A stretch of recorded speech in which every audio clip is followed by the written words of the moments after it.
ఈ మధ్య దిల్ రాజు గారిని నేను నా స్టేజ్ మీద ఆహ్వానించి చెప్పేటప్పుడు నేను రామ్ చరణ్ని తగ్గించాను అన్న ఒక అభియోగంతో నన్ను చాలా ట్రోల్ చేశారు. మీ అందరికీ తెలుసు. దాని మీద సీనియర్ విలేకరి గారు నన్ను ప్రశ్నిస్తే మిగతా అందరూ ఆ సందర్భం కరెక్ట్ కాదని నేను మళ్ళీ చెప్తానండి, ఇప్పుడు వద్దు, ఇప్పుడు నేను కామెంట్ చేయలేను అన్నాను.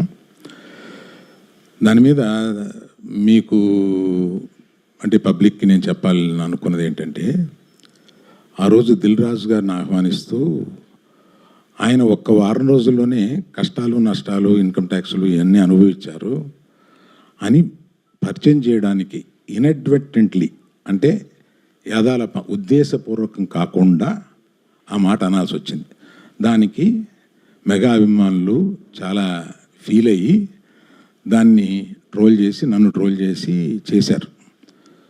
ఫీల్ అయిన అభిమానులకి నేను చెప్తున్నాను, ఉద్దేశపూర్వకంగా చేసింది కాదు. నేను చరణ్ నా కొడుకు లాంటాడు, అంటే నాకున్న ఏకైక మేనలుడు, అతనికి ఉన్న ఏకైక మేనమావని. అందుకని ఎమోషనల్గా చెప్తున్నాను, ప్లీజ్ లీవ్ అస్ బిహైండ్. చరణ్కి నాకు ఉండే ఒక రిలేషన్షిప్ ఇస్ ఎక్సలెంట్ రిలేషన్షిప్లో ఉంటాం మేము. అందుకని please let us leave it alone.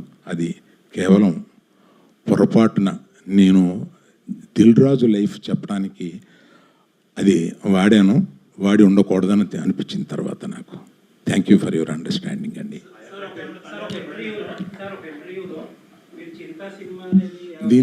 దీంతో ఆపేద్దాం సార్. దీన్ని ఎక్స్టెండ్ చేస్తే నేను ఒక్క నిమిషం సార్, ఒక్క నిమిషం. నేను ఎమోషనల్ ఇష్యూ అని చెప్పాను. నేను చెప్పిన దానికి విలువ లేకుండా పోద్ది. దీన్ని ఫర్దర్గా తీసుకెళ్తే అందులో కొంచెం ఇంకో హెడ్డింగ్ వస్తుంది. ప్లీజ్.